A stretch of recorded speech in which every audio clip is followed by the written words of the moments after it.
अस्सलाम वालेकुम, my name is Ali Imran.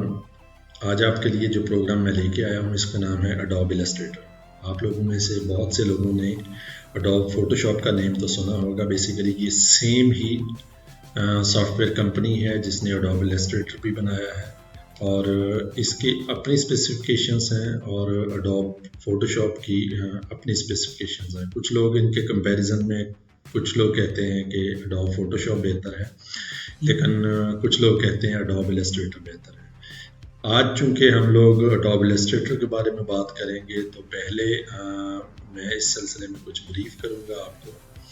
अभी जिस तरह से इसकी विंडो मैंने ओपन की है, आप लोग देख सकते हैं कि जब ये स्टार्ट होता है तो इसकी विंडो इस तरह से आपको यानी डिस्प्ले आता है। इसमें आप लोग ऑप्शंस देख रहे हैं क्रिएट न्यू की। ये आपकी एक न्यू प्रोजेक्ट ओपन करने के लिए जब आप इस पर क्लिक करते हैं तो आपके पास आगे ऑप्शंस आ जाती हैं। यहाँ पे आप देख रहे होंगे कि मेरे पास दो ऑप्शंस आ रही हैं, एक तो लेटर की है और एक आईफोन 6s प्लस की है। ये बेसिकली आपके वो रीसेंट डॉक्यूमेंट्स होते हैं जिसके ऊपर आपने लास्ट 3 to 4 डेज में वर्किंग की होती है और वही इनकी इस वक्त मेमोरी में सेव होते हैं। अब वो बेसिकली आपसे यहाँ पे ये कंफर्म करना चाह रहा है कि आप इसमें कौन से डिज़ाइन पे, किस साइज़ के डिज़ाइन पे काम करना चाह रहे हैं। अभी इसके अलावा और भी बहुत सारे साइजेस होते हैं, लाइक इसमें आप फ्लैक्सिस प्रिंट करवाना चाहते हैं या स्टैंडीज बनाना चाहते हैं। उसमें डिफरेंट जो भी साइजेस की रिक्वायरमेंट्स होती हैं उनके अकॉर्डिंग जो है आप डिज़ाइनिंग करते हैं। लेकिन इस वक्त आप लोगों की अंडरस्टैंडिंग के लिए और सबसे ज़्यादा जो यूटिलाइज होता है वो है लेटर फॉर्मेट, और इस पे आज हम वर्किंग करेंगे। अब चूंकि मैंने इस पे क्लिक किया है और इसको मैं क्रिएट करता हूँ तो इसके बाद जो हमारे सामने जो विंडो ओपन होती है वो कुछ इस तरह से होगी। अभी चूंकि ये एक हैवी सॉफ्टवेयर है तो आप देखेंगे कि इसमें थोड़ा सा टाइम लगता है लोडिंग में भी। और आप ये देखें कि इस तरह से विंडो है जिसके टॉप पे आप देख रहे हैं कि यानी इसका टूल बार है और इसी तरह से लेफ्ट साइड पे वो सारे आइकन्स हैं जिनको यूटिलाइज करते हुए हम अपने सारे प्रोजेक्ट्स को कंप्लीट करेंगे। और इन सारे आइकन्स को वन बाय वन मैं आपसे सारी इनकी डिटेल्स शेयर करूंगा और फिर उसके बाद और ये होपफुली हमारा 20 डेज की असाइनमेंट होगी, जिसमें आप लोग जो हैं मास्टर्स बन जाएंगे इसके। तो अभी आप राइट साइड पे जिस तरह से देख रहे हैं ये इसकी कलर स्कीम है और बाकी कुछ टेम्पलेट्स वगैरह दिए गए हैं, इनके बारे में भी मैं वन बाय वन आपसे शेयर करूंगा जी। तो ये स्क्रीन आपकी चूँकि इस वक्त राइट अलाइंड है तो आप देखेंगे कि हम इसको सेंट्रल अलाइन करने के लिए मैं इधर से कंट्रोल प्रेस करूंगा और उसके साथ 0 प्रेस करूंगा तो ये सेंट्रल अलाइन हो जाएगी। तो अब ये हमारा क्राइटेरिया है। अब हम ये देखेंगे इसी तरह से कंट्रोल प्लस या माइनस करेंगे तो इसका साइज बड़ा या कम हो सकता है। वो आप जितनी आपको बेसिकली एरिया चाहिए वर्किंग के लिए तो वो आपको उस तरह से मिल जाएगा। अभी हम लोग अपने टॉपिक की तरफ आते हैं। आप लोग देखेंगे कि इस वक्त मैंने जो टिक किया हुआ है वो है सिलेक्शन टूल। सिलेक्शन टूल आप लोगों को सबको इसके बारे में अवेयरनेस होगी, आपने देखा भी होगा वर्ड एक्सेल में। अगर आपने बहुत सारी फील्ड्स को या किसी टेक्स्ट को या किसी पैराग्राफ्स को सिलेक्ट करना होता है तो आप उसको यूटिलाइज करते हैं। लेकिन यहाँ पे अभी इस वक्त हमारे पास कोई ऑब्जेक्ट नहीं है जिसे हम सिलेक्ट कर सकें। मैं इसके लिए आप ये देखेंगे कि यहाँ से मैं एक रेक्टेंगल को सिलेक्ट करता हूँ। ये आप देखेंगे रेक्टेंगल टूल जो है। अब इसको रेक्टेंगल टूल को मैं बेसिकली यहाँ पे ड्रॉ करता हूँ तो आप देखते हैं कि इसकी शेप कुछ इस तरह से बन रही है।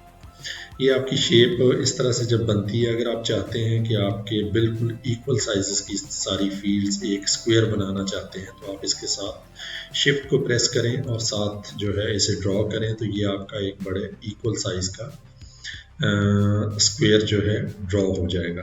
आप लोग ये देख रहे हैं कि यहाँ पे बेसिकली ये इसके एंगल्स हैं, ये बेसिकली इसके वेक्टर्स हैं। और यहाँ पे एक इम्पोर्टेंट चीज़ जो मैं आपसे शेयर करना चाहता हूँ कि सबसे मेन जो डिफरेंस है जो कि कंसीडर किया जाता है फोटोशॉप में और इलस्ट्रेटर में, वो है फोटोशॉप एक बेसिकली रास्टर बेस्ड जो है सॉफ्टवेयर है। उस पर अगर आपने कोई पिक्चर बनाई हुई है वो एक एग्जैक्ट साइज पे बनी हुई है। अगर लेट से आप किसी दूसरी प्रोजेक्ट पे उसे शिफ्ट करते हैं, वहाँ पे आपको साइज इंक्रीज या डिक्रीज करना पड़ता है, तो उस पिक्चर के जो पिक्सल्स हैं वो बेसिकली जो हैं या तो वो ब्लर हो जाएंगे या फिर इसी तरह से वो डी शेप हो जाएंगे। लेकिन ये जो वेक्टर बेस्ड सॉफ्टवेयर जिस तरह से इलस्ट्रेटर है, इसमें इस तरह से नहीं है। आप चाहे इसको जितना मर्जी एक्सपेंड करें, चाहे जितना इसको मर्जी डिक्रीज करें, लेकिन इसमें वहाँ पे इनकी पिक्चर जो है ना, इनके पिक्सलेट्स जो हैं वो डी शेप नहीं होंगे। तो इसीलिए बेसिकली पहले मैं आपको इस सिलसिले में ट्रेनिंग स्टार्ट करवा रहा हूँ। बेसिकली जब आप इलस्ट्रेटर की ट्रेनिंग कर लेंगे तो वो आपके लिए फ़ोटोशॉप की ट्रेनिंग भी बहुत इजी हो जाएगी। और इस वक्त आपने देखा होगा कि मार्केट में बहुत रिक्वायरमेंट है ग्राफिक डिज़ाइनर्स की। आप कोई इंडस्ट्री, चाहे टेक्सटाइल को देख लें, गारमेंट्स को देख लें, शूज़ को देख लें, आपकी रिटेल इंडस्ट्री है, होटल इंडस्ट्री है, रेस्टोरेंट्स हैं, यूनिवर्सिटीज़ हैं, इसमें आप जिस लेवल पे भी देखेंगे तो वहाँ पे ग्राफिक डिज़ाइनर्स की जॉब्स क्रिएट हो रही हैं। उसका बेसिकली रिक्वायरमेंट क्यों है? उसकी रिक्वायरमेंट है सोशल मीडिया के लिए। सोशल मीडिया में डेली बेसिस पे आपको पोस्ट चाहिए होती हैं, उसमें अब different types of social medias हैं, जिसमें टॉप पे इस वक्त फेसबुक है, इसी तरह से आपका इंस्टाग्राम है, इस तरह से पिंटरेस्ट है, आपके बहुत सारे सोशल मीडियाज़ हैं, उनके लिए इनकी रिक्वायरमेंट है। और इसी वजह से मैंने ये प्रोग्राम इस वक्त लॉन्च किया है, लोग इसे लर्न कर सकें और इसके साथ अपना वो रोज़गार चला सकें। आपको आइडिया होगा बाकी जितनी भी आप टेक्निकल लेवल की जॉब्स हैं या इस तरह से बाकी जॉब्स हैं, तो उसमें आपकी रिक्वायरमेंट डिग्री की रिक्वायरमेंट होती है। और ये अगर आप इसी वजह से बेसिकली इस प्रोग्राम को मैंने आप लोगों के लिए डेवलप किया है, ताकि मैं आप लोगों को यहाँ पे इसकी ट्रेनिंग दे सकूँ। अभी इसके बाद जो है मेरा नीचे ईमेल आईडी भी गिवन है, इसके अलावा सोशल मीडिया फेसबुक पेज भी है, और वहाँ पे अगर किसी किस्म की आपकी कोई क्वेरी होती है या इस तरह से आपका कोई क्वेश्चन होता है तो आप उस पर पूछ सकते हैं। अच्छा, तो अभी हम बात कर रहे थे यहाँ पे सिलेक्शन टूल की। फॉर एग्जांपल मैंने ये 2 ऑब्जेक्ट्स ड्रॉ किए हैं। अब मैं सिलेक्शन टूल को सिलेक्ट करता हूँ। अभी सिलेक्शन टूल को लेट से मैंने सिलेक्ट नहीं किया। अब मैं कोशिश करता हूँ कि मैंने इसे मूव करना है इस ऑब्जेक्ट को, लेकिन मैं मूव नहीं कर पा रहा हूँ। वो एक नया ऑब्जेक्ट यहाँ पे क्रिएट कर रहा है। इसलिए मुझे जो है ना बेसिकली इसको अगर मूव करवाना है या इसे किसी और जगह पे प्लेस करना है तो मुझे इसे सिलेक्ट करना पड़ेगा। इसके लिए मैं सिलेक्शन टूल सेलेक्ट करूंगा। आप ये देख रहे हैं, ये देखें कि ये इस तरह से सिलेक्ट हो गया है। अब इसे मैं पोजीशनिंग देखेंगे कि इसको मैं जहां मर्जी उठा के इसको प्लेस कर लूं, और इसी तरह से ये इसकी बेसिकली ये प्लेसमेंट्स हैं।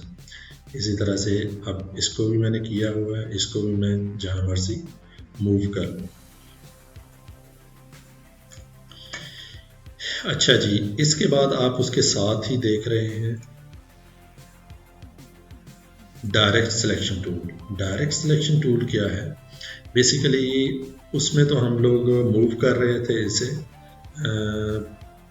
ऑब्जेक्ट को पूरा मूव कर रहे थे इस तरह से। लेकिन अगर हमने लेट से कोई इसकी शेप को चेंज करना है, लेट से अगर हमने किसी स्पेसिफिक वेक्टर को पकड़ के या इस तरह से किसी स्पेसिफिक पाथ को जो है ड्रॉ करना है, डायरेक्ट सिलेक्शन टूल आप जिस तरह से देख रहे हैं ये डायरेक्ट सिलेक्शन टूल है।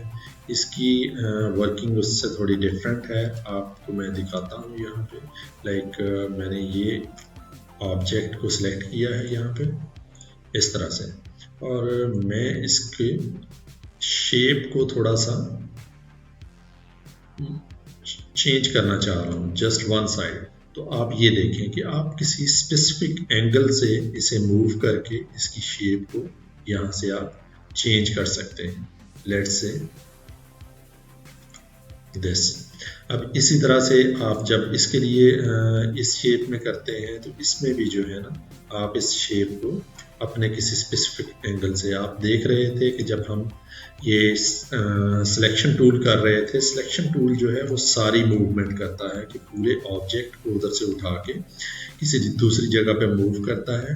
लेकिन डायरेक्ट सिलेक्शन टूल जो है वो स्पेसिफिकली अगर हमें कोई इसमें शेप में कुछ चेंजेस करनी है या इसको थोड़ा सा एडजस्टमेंट करनी है तो वो हमें इसमें हेल्प आउट करता है। तो आज चूंकि ये हमारी इंट्रोडक्टरी वीडियो थी और इसमें मैंने आपसे 2 टूल्स शेयर किए हैं, जिसमें सिलेक्शन टूल था और डायरेक्ट सिलेक्शन टूल था।